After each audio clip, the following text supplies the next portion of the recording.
Selamat malam semuanya. Yang terhormat Ibu Natasha Yunita selaku dosen mata kuliah Hukum Perdata Internasional. Dan juga yang terhormat para hadirin yang setia menonton kami selalu. Sebelumnya, eh, perkenalkan dulu ya. Perkenalkan, nama saya Nathan. Saya di sini selaku anggota kelompok satu HPI, di mana dalam kelompok ini beranggotakan 5 orang. Yaitu pertama tentu saja ada saya, lalu kedua ada Irsyan, lalu ketiga ada Haikal, keempat ada Kevin, lalu terakhir ada Raja.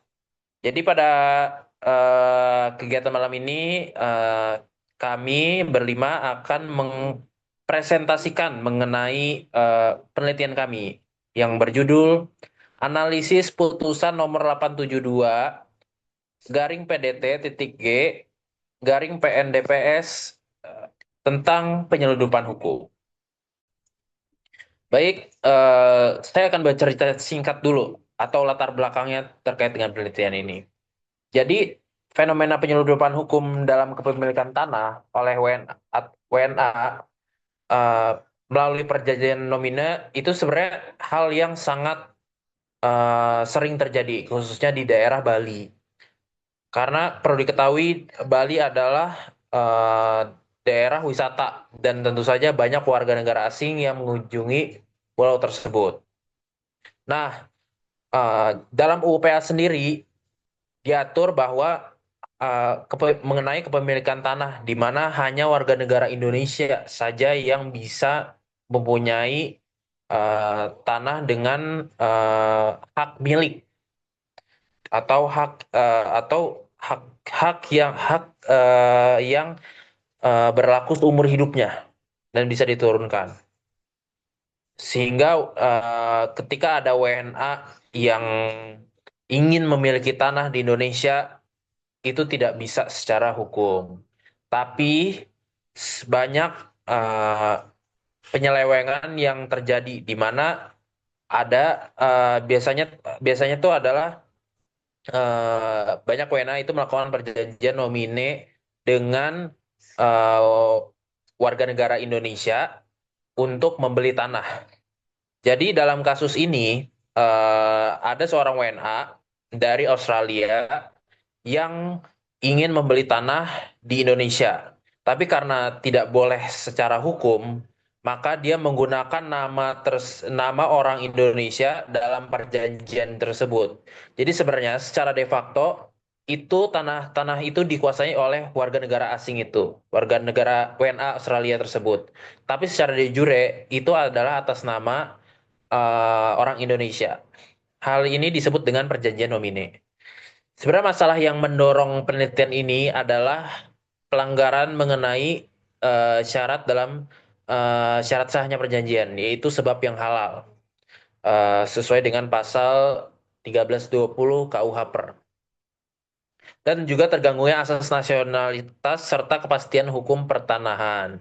Sebagaimana tergambar dalam putusan Pengadilan Negeri Denpasar nomor 872 garing PDT garing 2020 PNDPS. Lalu mengenai dengan berbicara dengan data pendukung, ini mencakup rekomendasi Arcela dan Nation untuk melarang tegas perjanjian nomine dalam perundang-undangan pertanahan. Lalu kami juga mengambil data dari analisis jurnal Asy'ari yang menegaskan batalnya perjanjian akibat unsur legal evasion serta konsekuensi hukum berupa pembatalan perjanjian menurut pasal 26 ayat 2 Undang-Undang Pokok Agraria atau Undang-Undang Nomor 5 Tahun 1960. Selanjutnya eh, kami akan membicarakan terkait dengan posisi kasus. Untuk hal ini saya akan serahkan ke rekan saya yaitu Raja. Baik, saya Raja akan melanjutkan posisi kasusnya. Kasus ini melibatkan sengketa antara dua pihak yang salah satu atau keduanya mengajukan gugatan perdata di Pengadilan Negeri Denpasar. Dalam perkara ini, posisi penggugat dan tergugat memiliki pengaruh yang signifikan terhadap outcome kasus. Penggugat berusaha membuktikan bahwa haknya dilanggar, sedangkan tergugat mengajukan pembelaan yang berusaha membatalkan klaim tersebut atau mengurangi tanggung jawab. Dalam perkara ini, terjadi sengketa antara Mary France Sumadi, seorang WNA asal Australia, dengan Desak Nyoman Karmini, seorang WNI, terkait kepemilikan atas sebidang tanah dan bangunan di Jimbaran, Bali. Perkara ini bermula dari adanya perjanjian nomine di mana Desak, seorang WNI, tercatat sebagai pemilik sah dalam sertifikat hak miliknya, atau disebut sebagai legal owner. Sedangkan di tanah tersebut dikuasai oleh Louis, yang dimana Louis merupakan pihak yang secara nyata menguasai tanah tersebut atau disebut beneficial owner. Jadi konflik bermula ketika Desak menjual tanah kepada pihak ketiga bernama Ho Chow Tiam tanpa sepengetahuan dari Louis. Nah, tindakan tersebut dianggap sebagai perbuatan melawan hukum menurut Louis, dan kemudian ia menggugat Desak ke pengadilan dengan dalih Louis memiliki Louis Louis ini memiliki hak atas tanah tersebut berdasarkan sejumlah akta notaris yang telah dibuat bersama Desak dalam kurun waktu 2005 sampai 2012.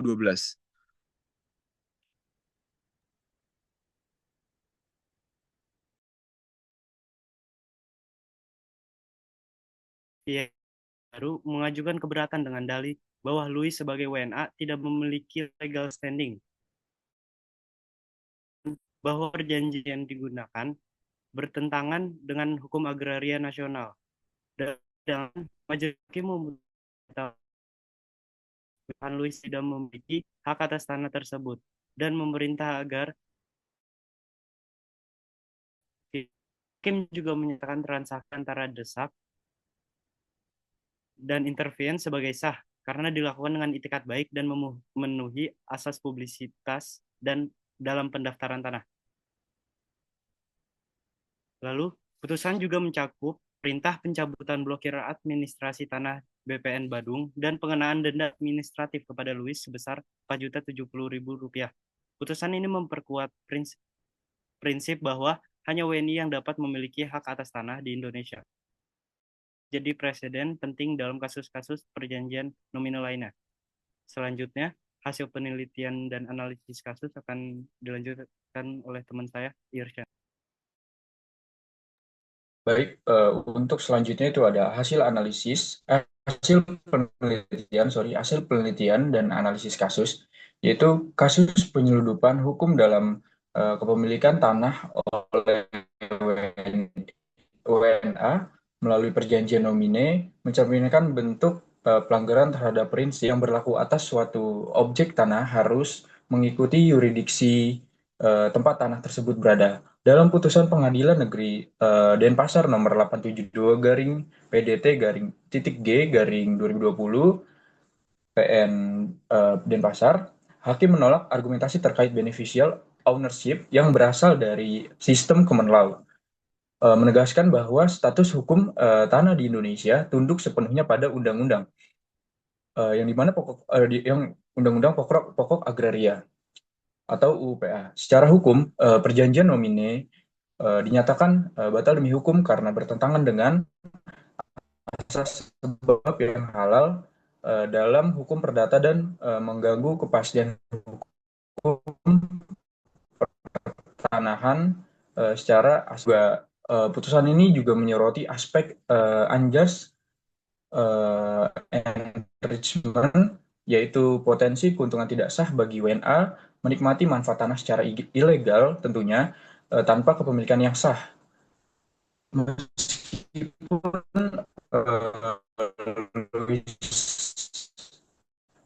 dinyatakan tidak berhak atas tanah tersebut, putusan tidak secara pembayaran yang telah dilakukan, yang perlu disempurnakan tentunya. Implikasi dari kasus ini mengarah pada perlunya peraturan yang lebih ketat dalam melarang perjanjian nomine secara eksplisit dalam regulasi pertanahan serta mekanisme pemulihan hak yang lebih jelas. Ini bertujuan untuk memastikan keadilan hukum dan menghindari praktik penyeludupan hukum yang dapat mengancam kedaulatan tanah nasional di Indonesia. Untuk selanjutnya itu ada bagian kesimpulan yang akan dibacakan oleh rekan saya, yaitu Kevin. Baik, untuk kesimpulan,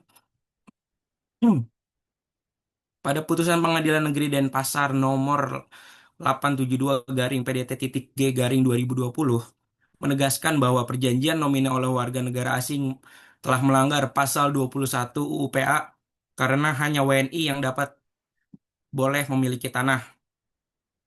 Pengadilan membatalkan perjanjian ini dengan doktrin Fraus Omnia Corrumpit, menunjukkan itikat buruk dalam penyeludupan hukum. Putusan ini juga memperkuat asas nasionalitas dan prinsip lex recitae, serta mengintegrasikan hukum nasional dan internasional untuk menangani praktik nomine.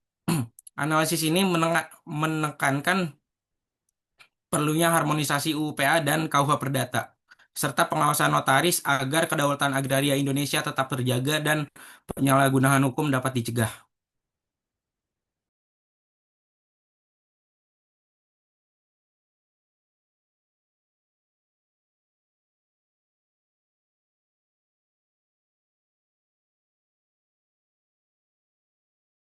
Baik, terima kasih kepada Kevin. Lalu juga saya berterima kasih juga kepada anggota-anggota kelompok satu ini. Sebelumnya kami ingin mengucapkan mohon maaf apabila ada kekurangan atau apapun, bolehlah kasihlah saran lah atau rekomendasi di kolom komentar. Terima kasih semua. See you. Terima kasih.